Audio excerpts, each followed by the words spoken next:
March Madness was lit last night. Duke advanced to the Elite Eight with a close 78-73 win over Texas Tech. Coach K now 3 victories away from winning a national title in his final season as the Blue Devils head coach. Shannon, how much of a shot do you give Coach K to go out on a championship? I mean, right now, I'm feeling really good about myself. They lost to Carolina in his final game at home. They lost in the ACC tournament. So right now, I'm 2 for 2. I just need somebody to go ahead and beat them and make this thing 3 for 3. Boy, you're Duke-hating. I want Duke to lose. Okay. Yeah, because? I'm a Carolina fan. Oh, okay. All right. I want Carolina K. Coach. You just don't hate Coach K. No, I like Coach K. Okay. I just don't like Duke. Okay. So, do you think Arkansas will get them? Arkansas will get them. Yep. Arkansas will, because if Arkansas don't, he'll get them in the Final Four. We're going to put some on them again. Okay, well, you did in the final home game. We're going to do it again. But Duke was feeling heavy pressure in the Coach K's final home game, and that's turned into, like, meant-to-be momentum now. You do realize the further he goes, the more and more that pressure builds. Ooh, Coach K can win a national championship. Yeah, but you know and I know, now that Gonzaga's gone and Arizona's gone and we're down to one seed left in Kansas, Duke's got about as good a shot as anybody does. Houston looks very good. Arkansas looks very good. And I know Eric Musselman. I got to know him from my days covering Golden State in San Francisco. He can flat out coach and motivate. Yes. So I would give them a slight edge, but all of a sudden those Duke kids look like they're thinking, uh-oh, we're on magic carpet ride. It ain't going to happen, Skip. No? Nope. It's not going to happen. I'm praying that it don't happen. Well, I'm praying that they see Carolina in the Final Four. Oh! I would know. My nerves can't handle that. I need Arkansas or somebody to go ahead and take care of them before they get to that point. Duke didn't miss a shot in the final 7 minutes, guys. Awesome stuff today. That's it for us. Have a great weekend, everybody. 140-130. Devin Booker had 49 points, 10 dimes, leading his coach, Monty Williams, to say the fact that he's not in the MVP conversation is just somewhat silly. Book also caught the eye of Kyrie Irving. Kyrie tweeted, MVP at Devin Book, followed by a couple of crown emojis. Wow. Book's been tweeting about this too. Shannon, do you think Booker has a case for MVP? Hell yeah, absolutely. It was big out there that actually started it.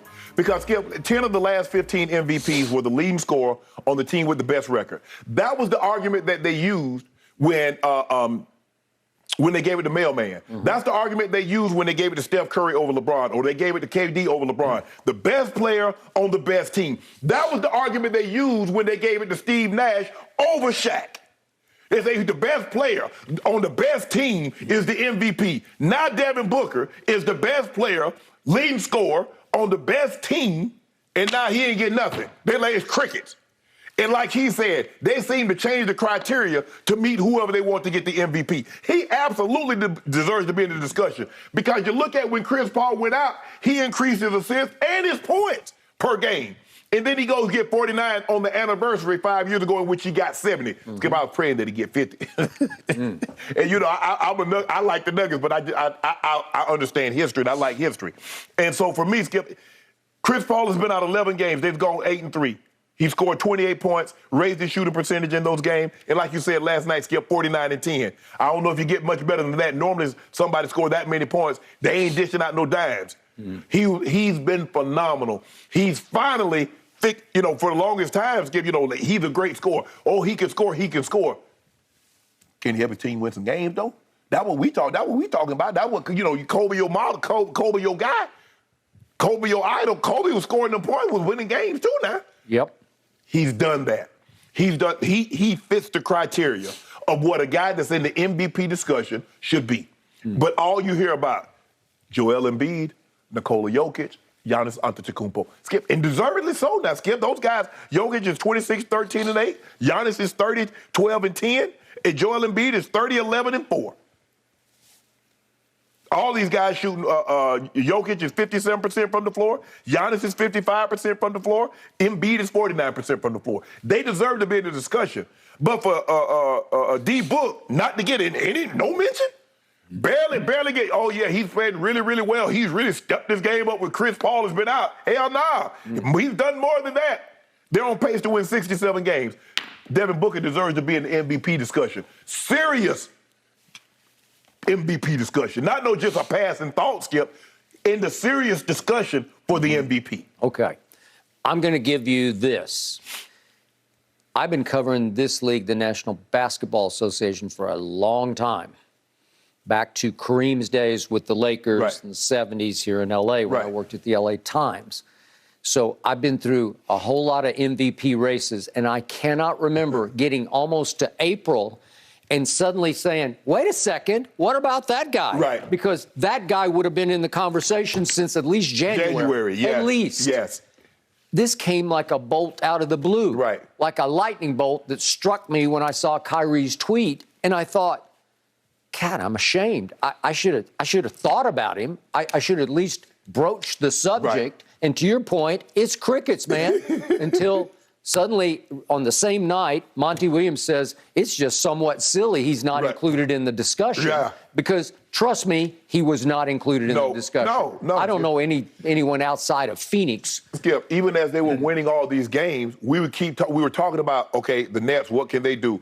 Kyrie, when is he going to play? What's going to be the situation with Ben Simmons? Are they going to get that worked out? Are the Nets going to trade James Harden? Yep. The Lakers in their situation. Golden State's played really well. Phoenix flew. The next day, hold up, damn. Phoenix don't win all these games? Well, they're not going to be able to do anything. Chris Paul goes, there goes their season. And they go 8-3 in 11 games and book increasing across the board.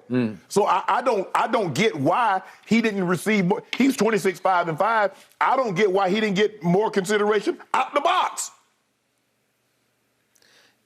I'll tell you exactly why. Because of CP3. Simple as that. Most people look at Phoenix as having turned around when they landed CP3, and he became the driving force of the team on and off the floor. He became the unofficial head coach of the team.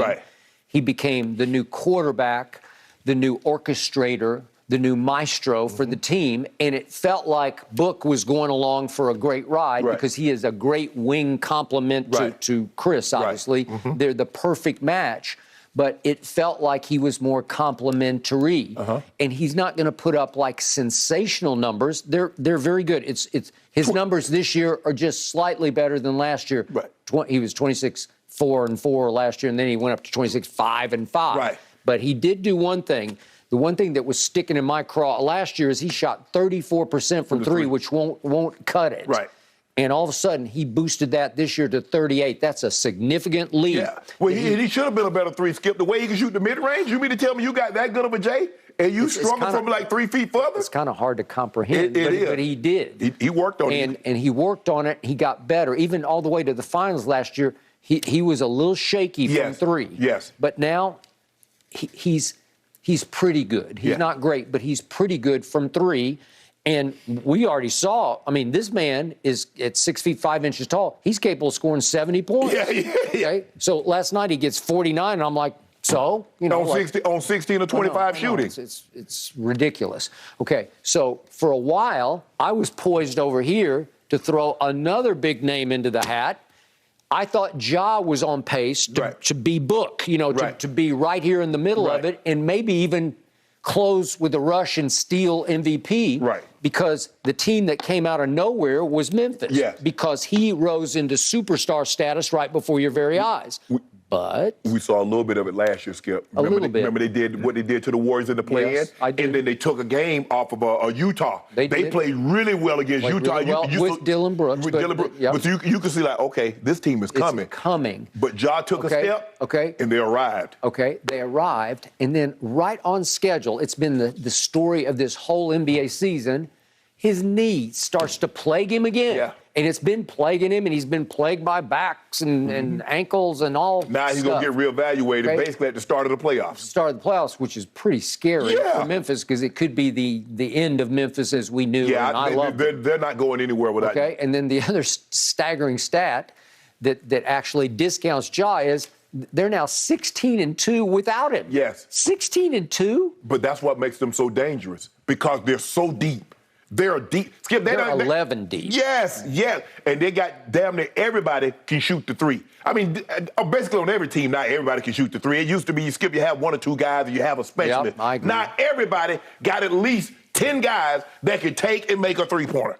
That is true. But Memphis is loaded. They got young, athletic guys, and they play hard. Would you believe that as we speak, Memphis's record is almost